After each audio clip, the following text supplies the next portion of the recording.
Hello, hello, hello mga mare! Welcome back! Ayan, for today's vlog ay magko-cooking video ulit tayo.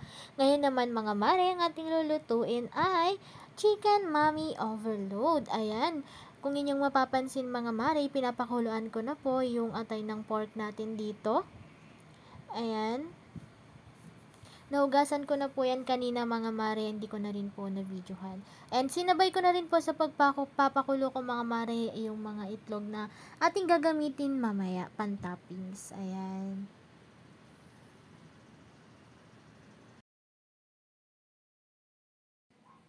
Kung sa tingin nyo po mga mare ay luto na po itong pork atay natin, ay pwede nyo na po itong hanguin at iset aside. Sa kabilang banda naman po mga mare ay nagpainit na po ako dyan ng maliit na kawali at maglalagay tayo dyan ng exact amount of oil lamang po. Hintayin lamang po natin mga mare na medyo kumulo o kumibot-kibot yung ating oil, tsaka natin simulan ang ating pagluluto.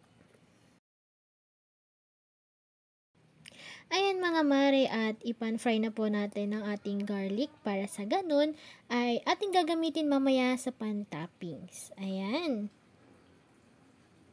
Gagawa po tayo ng fried garlic mga mare. Halu-haluin lamang natin ito mga mare para sa ganun ay hindi ito masunog. Ayan. Para sa ganun po ay sakto lamang po yung kanyang texture mamaya.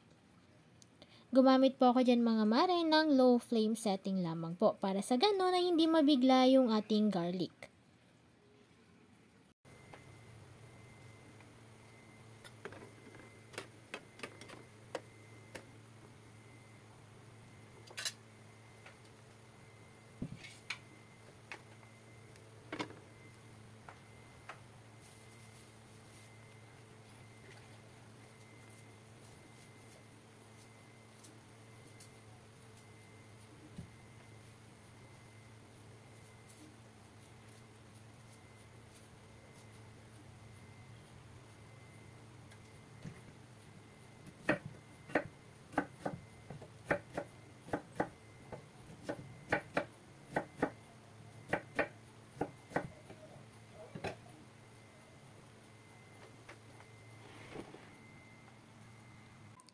Ayan mga mare, at habang inaantay natin yung ating fried garlic na maluto mga mare, igagawa naman tayo dito ng broth. Ito po yung gagamitin natin mamaya mga mare na pansabaw sa ating mami. Naglagay po ako dyan mga mare ng sibuyas at ng paminta. Hintayin lamang po natin yun kumulo mga mare. Kaya balik naman tayo dito sa ating fried garlic. Ayan, medyo nagka-toasted texture na rin po ito mga mare. At maya maya po ay ready na rin po yan.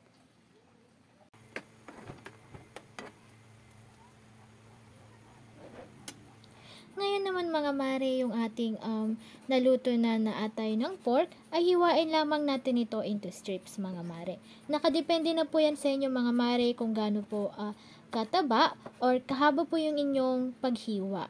Ayan, yun sa akin po mga mare ay gantong strips lang po yung ating gagawin. Saktuhan lang po o bite size. Ayan. Pagkatapos natin ito hiwain lahat mga mare, set aside natin ito. At saka naman natin balikan yung ating iba pang niluluto.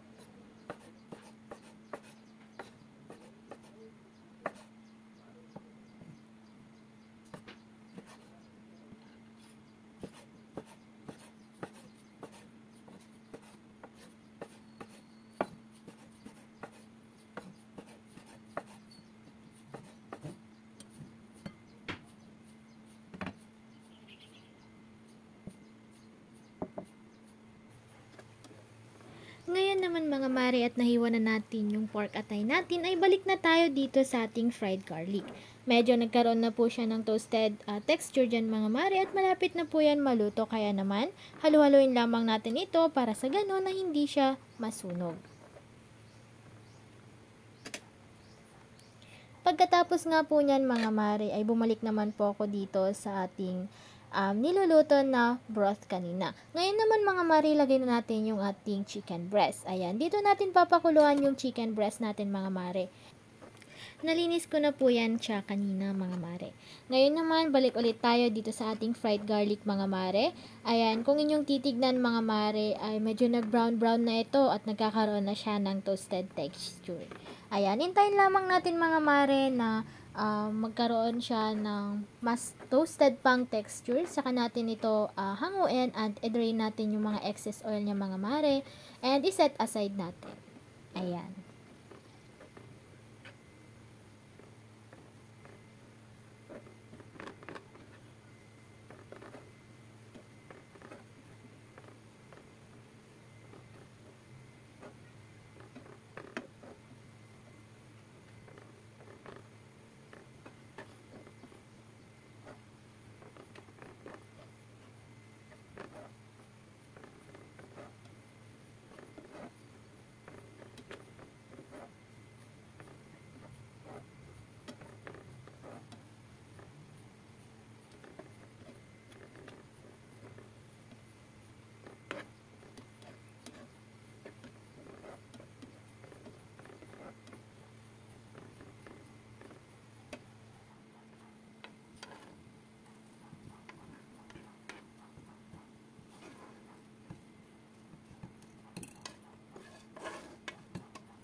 Ayan, ngayon naman mga mare ay atin naman lutuin na yung ating noodles. Ayan, dahil mabilis lamang po itong maluto mga mare ay lalagyan na lang natin ito ng hot boiled water.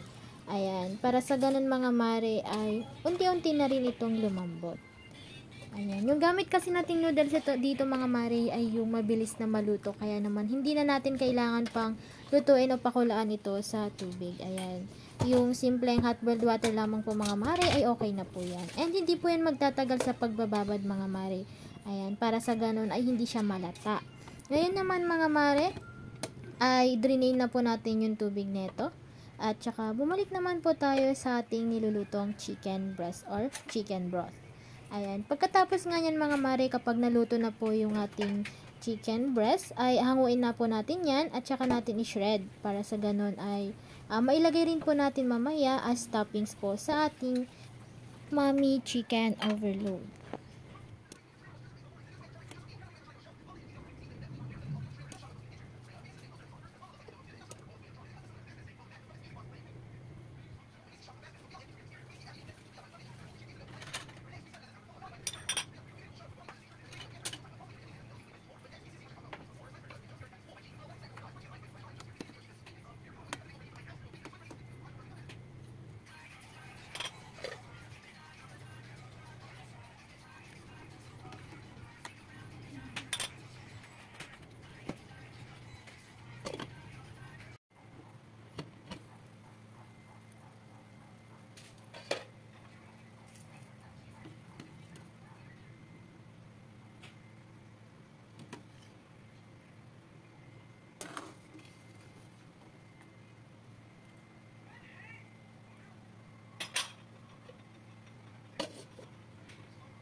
Ngayon naman mga mare at nahangon na nga natin ito, ay hayaan lang natin mga mare na kumulo pa yung ating chicken broth.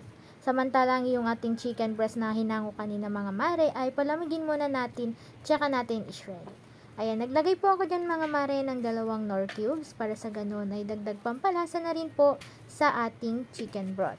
Naglagay din po ako dyan ng salt. Ayan. Ito na po yung ating chicken breast mga mare. After po natin siyang iset aside o hanguin sa ating chicken broth, ay tsaka naman natin to i-shred. Ayan. I-shred lang natin mga mare ng yung parang pang sopas mga mare. Ayan. At magsisilbing pang toppings din po natin sa ating mommy chicken. Ayan.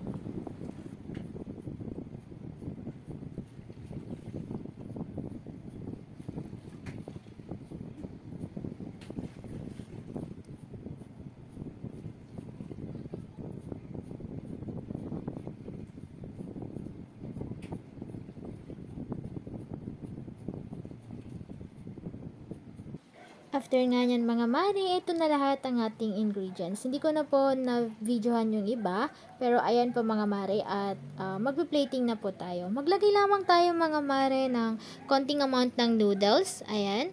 Tsaka tayo maglalagay ng pork atay mga mare. Ayan. Itong ginawa ko po pala mga mare ay kung yung iba mga mare ay nakalagay na po lahat sa isang bowl. Yung akin naman po mga mare ay parang buffet. Ayan. Ikaw po mismo maglalagay ng mga gusto mong sangkap o pampalasa sa iyong chicken mommy overload. Ayan. Sa akin po mga mare, naglagay po ako dyan ng pork atay, ng chicken breast, carrots, lettuce, at saka ng ating onion leeks. Ayan. Maglalagay rin po tayo dyan mga mare ng boiled egg. Ayan. Ito mga mare, chicharon lamang po ito mga mare na dinurog ko kanina. Ayan, naglagay din po ako dyan mga mare. At saka meron din po tayo dito yung ating ginawang fried garlic. Ayan. Tsaka tayo maglalagay mga mare ng ating chicken broth. Ayan. Ito yung chicken broth na ginawa natin kanina mga mare.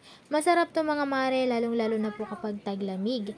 Pero dahil nagki-crave po ako mga mare, kahit na sobrang init ng panahon, ay nagluto po talaga ako para sa ganun ay ma-craving satisfied naman tayo.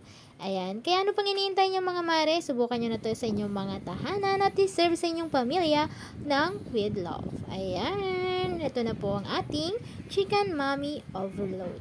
Enjoy mga mare!